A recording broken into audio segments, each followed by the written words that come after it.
सब ने आजमा के देख लिया, लेकिन भारत पर कोई भी हावी नहीं हो पाया। मैं आपको भी यही बोलता हूँ, सुबह उठो, जिस गुरु को मानते हो उससे एक शब्द ये बोलो कि भारत विश्व गुरु बने, भारत अखंड भारत बने। इसमें आपका परिवार भी आ गया, आपका धर्म भी आ गया, आपके बच्चे भी आ गए, सब कुछ आ गया, किसी बात की कोई कमी नहीं रही अगर आपने अखंड भारत बोल दिया।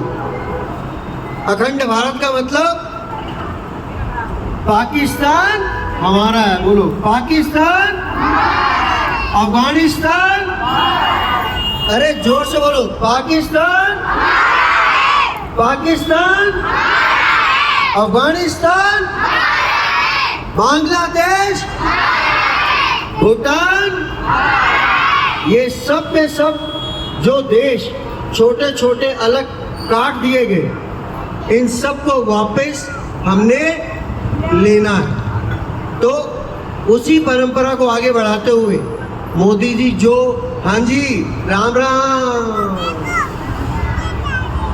राम राम, बहुत जरूरी बात हो रही है।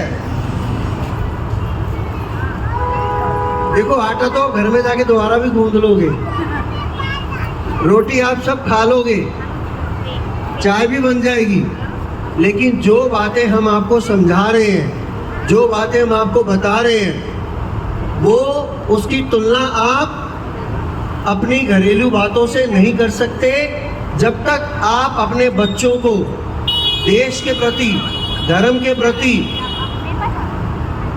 सजग नहीं करोगे, उनको शिक्षा नहीं दोगे, तो आपका जितना धन दौलत है सब बेकार, आपकी जितनी साड़ियाँ हैं सब बेकार, आपके जितने गहने हैं सब बेकार, आपके जितने मकान हैं सब बेकार। अरे भारत ही नहीं रहा तो आपके मकान कहाँ, आपका परिवार कहाँ, आपकी साड़ियाँ कहाँ और हमारी चुगलियाँ कहाँ? हम तो चुगली भी करने के लायक नहीं रहेंगे। अगर अधर्मी आ गए, आप दो जने औरतें आपस में बात भी नहीं कर सकती। क्या बात कर रही थी? बता बता बता बता बता के ही अपना सारा पसीना निकाल देंगे आपका। तो इसलिए चुगली करने के लिए भी आपको आज़ाद देश चाहिए। क्या चाहिए? किसके के लिए चाहिए? चुगली के लिए। समझे?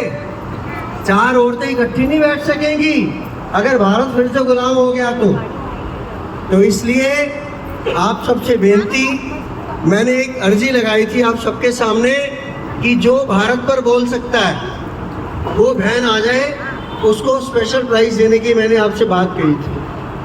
तो जो माइक पकड़ भारत के बारे में कह सकता है वो बहन आ जाए पहले, फिर हम उसके बाद अपना प्रोग्राम शुरू करेंगे।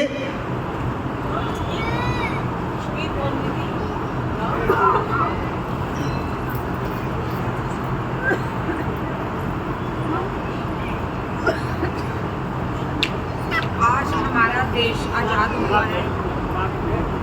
आज हमारा देश आज़ाद हुआ है। हमारा देश 200 साल पहले गुलाम रहा था और 200 साल पहले गुलाम रहा था, जिसमें किसी को भी आज़ादी नहीं थी, किसानों को, आम लोगों को किसी की आज़ादी नहीं थी। और हमारे देश की पहली क्रांति 1757 को ही मंगल पांडे ने 1757 में क्रांति की थी और उस क्रांति की नींव लक्ष्मी भाई ने रखी। तो उनकी नींव से और 1947 को हमारा देश आज़ाद हो गया। हमारे देश को आज़ाद कराने में राजगुरु सुखदेव भगत सिंह ने बहुत बलिदान दिए और हमारे देश को आज़ाद करवाया। आपको पता है कि छोटी सी जगह है, एक कमरे में, और 200 लोगों को उन कमरों में जानवरों की तरह ठूस देते थे और इतना काम करवाते थे। उनको जब प्यास लगती थी, पानी मांगते थे तो अंग्रेज नीचे गिरा देते थे। किसान नील की खेती करते थे और उनको गर्मी में, इतनी गर्मी में पानी नहीं दिया जाता था, वो मर जाते थे। जानवरों की तरह उनसे काम लेते थे 16-16 घंटे। जब बिजली नहीं थी तो वो पंखे हाथों से करते थे उनको हवा। तो अगर उनको 5 मिनट हाथ दुखते थे उनको मार देते थे। उनको रोटी नहीं दी जाती थी। सारा अंग्रेज हमारे देश में व्यापार करने के लिए आए, लेकिन हमारी आपसी फूट की वजह से उन्होंने हमारे देश पर राज कर लिया। जैसे अब सर ने कहा है कि हमारी सरकारों की फूट की वजह से हमारा देश आगे नहीं बढ़ पाया और उन्होंने हमारे देश को गुलाम बना लिया, क्योंकि हमारे देश के राज्यों में आपसी फूट थी और उन्होंने व्यापार करने आए और हमारे देश पर पूरा कब्जा कर लिया, हमारे देश की पूरी आज़ादी को ख़त्म कर दिया। और आज़ादी की सबसे पहले नींव किसने रखी? रानी लक्ष्मीबाई ने, राजगुरु सुखदेव, भगत सिंह सब ने। और इन्होंने हमारे देश को तोड़ने के लिए बहुत साजिशें रची। पहले उन्होंने ट्रेन चलाई ताकि उनका फ़ायदा हो, लेकिन ट्रेन चलाने से सभी धर्म के लोग, हिंदू, मुसलमान, सिख, ईसाई सभी इकट्ठे हुए, वो आपस में बातें करने लगे। उन्होंने इंग्लिश चलाई ताकि पूरे भारत में अंग्रेजी चल सके। और हमें क्या फ़ायदा हुआ इन दोनों चीज़ों से? सारे धर्म के लोग इकट्ठे हो गए और आपस में बातचीत करने लगे और अपने दुख दर्द जो भी है वो कहने लगे, जिससे हमारे देश को और मजबूती मिली और हमारे 1947 को हमारा देश आज़ाद हो गया। धन्यवाद। बहुत बढ़िया। वो 200 कमरों वाली बात जो है, 200 जनों एक कमरे में, वो काला पानी की सज़ा होती थी, जिसको काला पानी की सज़ा बोलते हैं। जो एक समुंदर के बीच में बनाई गई जगह थी, एक द्वीप था, चारों तरफ समुद्र का पानी और बीच में उसकी तो रूपरेखा इस तरह से डिज़ाइन किया गया था कि एक ही जेलर चोटी पे पहुंच जाए तो सब जगह देख सकता था कि अंदर कौन क्या कर रहा है। जो इन्होंने बताया इश्मीत ने, बहुत बढ़िया। एक बार जोर से क्लैपिंग कर दो कि आज एक नई नींव डाली हमने।